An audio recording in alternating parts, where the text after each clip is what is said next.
Hello प्यारे बच्चों, आप कैसे हैं? उम्मीद कर रहे हैं अच्छे होंगे और पढ़ाई भी अच्छे से कर रहे होंगे।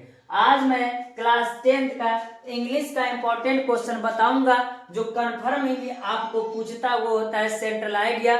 और मैं आपको बता दूं यह पोएट्री से संबंधित क्वेश्चन होता है। और मैं आपको आज बता देना चाहता हूं कि पोएट्री से सिर्फ 7 नंबर का क्वेश्चन ही पूछता है। कितने नंबर का पूछता है? 7 नंबर का ही क्वेश्चन पूछता है। जिस 7 नंबर के क्वेश्चन में एक 3 नंबर का पोयम रहता है, जो 4 लाइन का पोयम आपको लिखना होगा, आपको 3 नंबर मिलेंगे। तो आप कोई भी पोयम 4 लाइन का याद कर लीजिएगा, लेकिन इस बात का ख्याल रखिएगा जब बोर्ड पेपर में लिखने जाइएगा तो वह वाला पोयम बोर्ड पेपर में पूछा न हो, उसी को आपको पोयम को लिखना होगा जिस पर आपको 3 नंबर मिलेंगे। और ये सेंट्रल आइडिया है, सेंट्रल आइडिया को लिखेंगे तो आपको 4 नंबर मिलेंगे। तो ये 27 और 28 नंबर का क्वेश्चन होता है। 27 नंबर वाला जो क्वेश्चन होता है वो आपका पोयम लिखना रहता है, 4 लाइन का पोयम लिखना रहता है। जो 28 नंबर वाला क्वेश्चन रहता है उसमें 3 को पोयम का नाम दिया होगा और तीनों पोयम में से किसी एक का सेंट्रल आइडिया आपको लिखना होगा।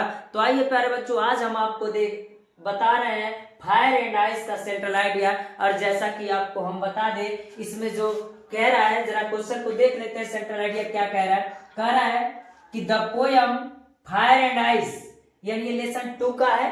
तो कह रहा है the poem fire and ice, यानी फायर माने आग और आइस माने बर्फ, is written by Robert Frost. किसने लिखा है? रॉबर्ट फ्रॉस्ट ने इसको लिखा है। और मैं आपको बता दूं रॉबर्ट फ्रॉस्ट कहते क्या है in this poem the poet predicate, यानी क्या कह रहा है कि पोयम, इस पोयम में जो पोएट है, कवि ने भविष्यवाणी किया था कि संसार एक दिन नष्ट हो जाएगा। फायर माने आग से एंड आइस माने बर्फ से एक दिन नष्ट हो जाएगा।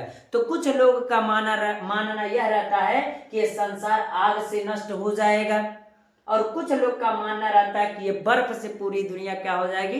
नष्ट हो जाएगी। लेकिन कवि क्या कहता है, आइए हम प्यारे बच्चों उसको देखते हैं। तो कह रहा है the poem fire and ice is written by Robert Frost. और याद रखिएगा प्यारे बच्चों, जब सेंट्रल आइडिया लिखना रहता है तो एक बात का केयर कीजिएगा, सब लोग को सबसे ज्यादा दिक्कत यही रहता है कि स्टार्ट कहाँ से करें। तो आप यहाँ से स्टार्ट किए द पोयम, जिस पोयम का लिखना होगा, यानी fire and ice is written by Robert Frost, यानी जो उसके पोएट होंगे उनके नाम को क्या कीजिएगा? आप लिखिएगा।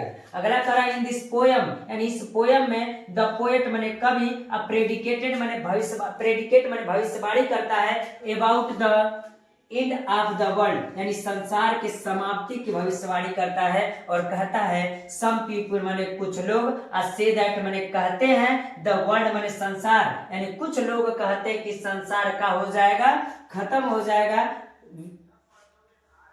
Say that the world will and, यानी समाप्त होगा। इन फायर माने आग से, यानी आग में संसार का हो जाएगा, नष्ट हो जाएगा। यानी फिर से देख लीजिए, सम पीपुल से दैट, यानी कुछ लोग कहते हैं, द वर्ल्ड माने संसार, विल माने होगा, एंड माने समाप्त होगा, इन फायर माने आग में, यानी संसार आग में समाप्त होगा। वाइल, जबकि अदर्स से, यानी अन्य कहते हैं दैट की, जबकि अन्य कहते हैं इट विल एंड, यानी यह समाप्त होगा, इन आइस माने बर्फ में, यानी अन्य लोग कहते हैं कि पूरा संसार किस में समाप्त हो जाएगा? बर्फ में समाप्त हो जाएगा। He equates fire with a desire, यानी इक्वेट्स का मतलब लिखिएगा तुलना करना, यानी ही माने वह, इक्वेट्स माने तुलना किया, फायर माने आग को, विद डिजायर माने इच्छा से, यानी आग को किससे तुलना किया गया है? इच्छा से तुलना किया गया है। प्यारे बच्चों इस बात का ध्यान दीजिएगा कि जो बोर्ड पेपर होता है उसमें बहुविकल्पी का क्वेश्चन पूछ देता है। और पिछली बार क्वेश्चन पूछा था कि फायर का तुलना किससे तुलना किया गया था, तो आप याद रखिएगा फायर का तुलना किससे किया गया था? तो हम कहेंगे डिजायर से, यानी व्यक्ति की इच्छा से हम किससे तुलना किए? फायर से। एंड आइस विथ हैड, और आइस का तुलना किससे किया गया है? घृणा से, यानी आइस का तुलना किससे किया गया है? घृणा से किया गया है। तो प्यारे बच्चों ये आपके बहुविकल्पी के लिए बहुत इंपॉर्टेंट है। फायर का तुलना डिजायर से, आइस का तुलना हैड से, यानी ही इक्वेट्स मैंने तुलना किया, फायर माने आग को, अब डिजायर माने इच्छा से, एंड आइस माने बर्फ को, विद हैड माने घृणा से। To fulfil his desire, to fulfil his desire, यानी अपनी इच्छा की पूर्ति के लिए, द मैन माने आदमी, अभी exploit the natural resources, natural माने प्राकृतिक, रिसोर्सेज माने संसाधन, यानी आदमी अपनी इच्छा के लिए एक्सप्लॉइट माने नष्ट करेगा द नेचुरल रिसोर्सेज का मतलब प्राकृतिक संसाधन को, विच रिजल्ट और इसका रिजल्ट क्या आएगा in the end of the world, और इसका रिजल्ट यानी परिणाम क्या आएगा यानी संसार का समाप्ति आएगा। इस प्रकार प्यारे बच्चों अध्याय 2 का आपका सेंट्रल आइडिया पूरा होता है और जल्द ही मैं आपको और सेंट्रल आइडिया बताऊंगा। आज के लिए इतना रहने देता हूं प्यारे बच्चों, धन्यवाद।